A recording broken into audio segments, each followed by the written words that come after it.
აგროთანადაფინანსების სახელმწიფო პროგრამა ამოქმედდა.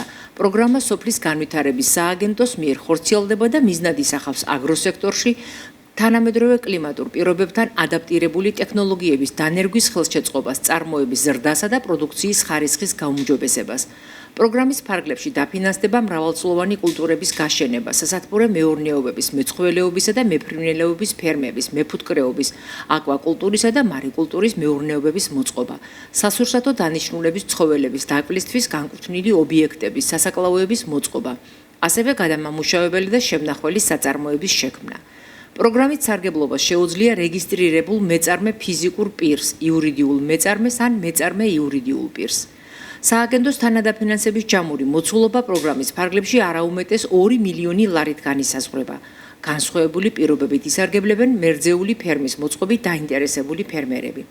პროგრამის ფარგლებში სააგენტოს თანადაფინანსება წარდგენილი პროექტის ჯამური ღირებულების არაუმეტეს 50%-მდეა განსაზღვრული, ხოლო სასოფლო სამეურნეო სტატუსის მქონე კოოპერატივებისთვის გამყოფი ხაზის მიმდებარე სოფლებში და მაღალმთიან დასახლებებში განსახორციელებელი პროექტებისთვის არაუმეტეს 55%-მდე. აგროთანადაფინანსების სახელმწიფო პროგრამაში განაცხადების მიღება ხორციელდება ელექტრონულად სოფლის განვითარების სააგენტოს ოფიციალური ვებგვერდის მეშვეობით. სახელმწიფო პროგრამაში მონაწილეობის ერთ-ერთი აუცილებელი წინაპირობაა ფერმერული მეურნეობებისა და სოფლად არსებული საწარმოების რეესტრში რეგისტრაცია. რეგისტრაციის გავლა შესაძლებელია სოფლის განვითარების სააგენტოს ცენტრალურ ოფისსა და მუნიციპალურ საინფორმაციო საკონსულტაციო ცენტრებში. პროგრამისა და ფერმერული მეურნეობებისა და სოფლად არსებული საწარმოების რეესტრის შესახებ ინფორმაცია ხელმისაწვდომია სოფლის განვითარების სააგენტოს ვებგვერდზე.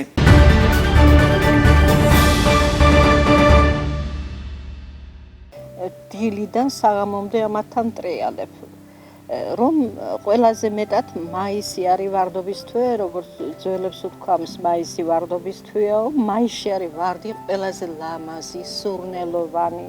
ახლა ამ ვარდებმა უკვე დაამთავრეს ყვავილობა და ემზადებიან მეორე ყვავილობისთვის. როგორც კი დაამთავრდება ყვავილობა, მე ვკვებავ ვარდებს ჩემი მეთოდით, ჭინჭარს ჩავყრი ჭურჭელში, დავასხავ წყალს, დავინიშნავ დროს, 10 დღე უნდა იყოს ეს ჭინჭარი წყალში ჩაყრილი, ვამატებ ცოტა ქათმის სკლინც, ჩვენებურად იმერულად სკლინც ვეძახით და ცოტა ნაცარს. ეს 10 დღის შემდეგ 1 ლიტრას ვხსნი 10 ლიტრა წყალში და ამით უფრო მეტად წვიმიან ამინდში ვრწყავ. ძალიან კარგია. მერე კიდევ ვარდებისთვის არის გუმათი, არის ჟელეც არის გუმათის და ფხვნილიც არის. აი ეს გუმათი არის სხვადასხვა ელემენტის შემცველი. ამასაც ვხსნი ხოლმე წყალში, რომელსაც უჭირს და ვაძლევ ამასაც წყალხსნარს.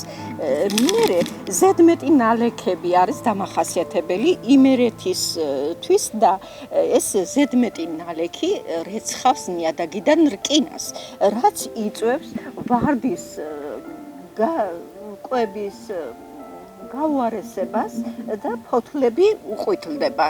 ქლოროზი ქვია ამ დაავადებას, ქლოროფილის მარცვლები არ მუშაობენ სინათლეზე და არ გამუშავდება სიმწვანე ფოთლის ზარღვები ჩანს. მე მაქვს შეძენილი ხელატი, რკინის ხელატი, აი ესეთი ფხვნილია, ამას გავხსნი წყალში და ვაძლევ ვარდებს. რამდენიმე დღე გავა თუ ამან არ უშველა, მერე კიდე განმეორებით მოვწყავ ამ ხელატის, ქელატი ალბათ ქართულად, წყალხსნარით. გაზაფხულს მოსდევს ძალიან უხვი ნალექი. ამიტომ ვარდები ავადდებიან სოკოვანი დაავადებებით. ეს არის ნაცარი, აი ამ ვარდს ახლა აქვს ნაცარი და დღეს საღამოს ქარიანია ვერ შევწამლავ, ალბათ ხვალდილას შევწამლავ და აი ესენი პეკოზოლი ამპულაში, აი აქ არის კიდევ ტოპაზი, აი ამ ამპულებს გავხსნი ამას ერთ-ერთ წყალში და შესაბამისი დოზით ვაკეთებ წამლობას. ძალიან კარგია, მაკიტას კერხერი ვიყიდე და იმით ამ ეზოს წამლებ ალბათ 5 წუთში. ძალიან კარგია. მერე ესა აკრომენ ბლუს ხმარობ მე ახლა შესაწამლად. აი ესეც კარგია, ალბათ შაბიამანია ბლუმიტუ არის ნარევი, ესეც კიდევ ძალიან კარგია ვარდის წამლებად. მე ვწამლავ ვარდებს 10 დღის ინტერვალით და რა ვიცი, კი ხედავთ ახლა ფიტოსპორინიც მაქვს, აი ფიტოსპორინი. რომ იტყვიან ძვირიაო, ვარდის ენერგიო, ამას ხომ ხარჯი აქვს, ხომ უნდა შევიძინო. ახალი ვარდის ჯიშები უნდა გავამრავლო, ვიყიდო, ვიწვალო, დავამყნა, დავაკალმო. კი საზრდოობ ამ ვარდებით და მიყვარს ჩემი პროფესია. ღმერთო ძალიან დიდი მადლობა რომ მომცა საშუალება რომ ვეზიარო ამ ლამაზი საქმის კეთებას. ხომ დამთავრდა უკვე პირველი ეტაპი ყვავილობის. ახლა უკვე ბოტონები აქვთ და ემზადებიან მეორე ყვავილობისთვის. მე ისევე გამოყვება, ისევ წამლობა და ისევ მესამე ყვავილობა და თან მოვა მე ზამთარი.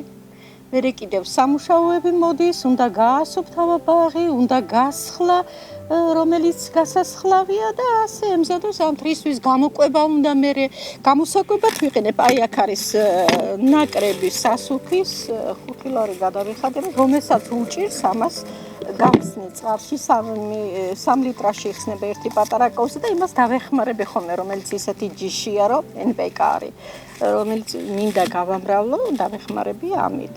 შემოდგომაზე შემაქვს ნაცარი, ხის ნაცარი.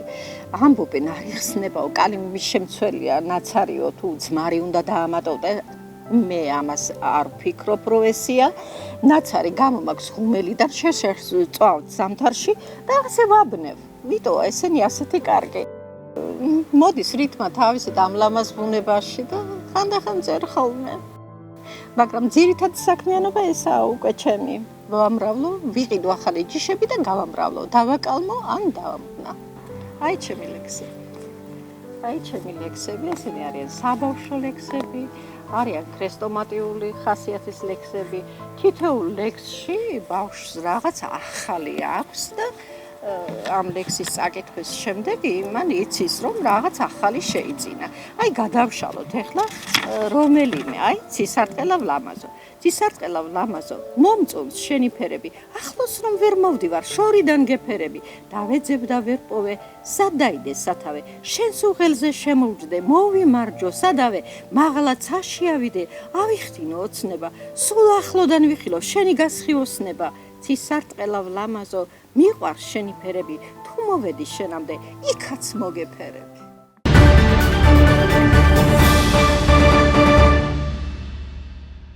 უკრაინული დრონების დარტყმის შედეგად მუშაობა რუსეთის კიდევ ერთმა ნავთობგადამამუშავებელმა ქარხანამ შეაჩერა.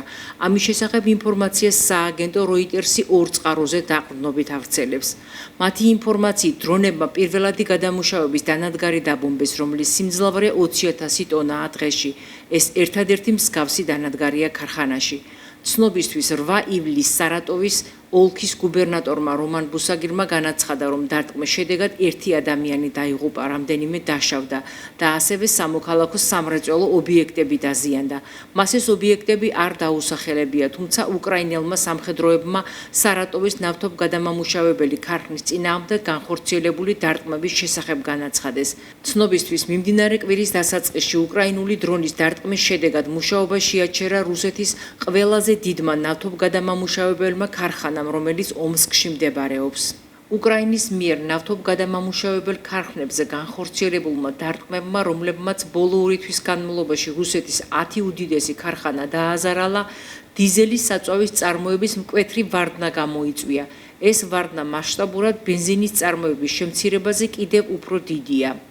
იმის მიუხედავად, რომ რუსეთი ჩვეულებრივ 40%-ით მეტ დიზელს აწარმოებს, ვიდრე მოიხმარს და ჭარბი რაოდენობა ექსპორტზე გააქვს, ამჟამად დიზელის საწვავის წარმოება დაახლოებით შიდა მოხმარების დონემდე არის დაცემული. ამჟამად რუსეთის ნავთობგადამამუშავებელი ქარხნების დაახლოებით მესამედი უმოქმედოა. კომპანიის შეფასებით ეს ხდება რუსეთის ეკონომიკისთვის კრიტიკულ დროს, როცა მოსავლის აღების სეზონი იწყება.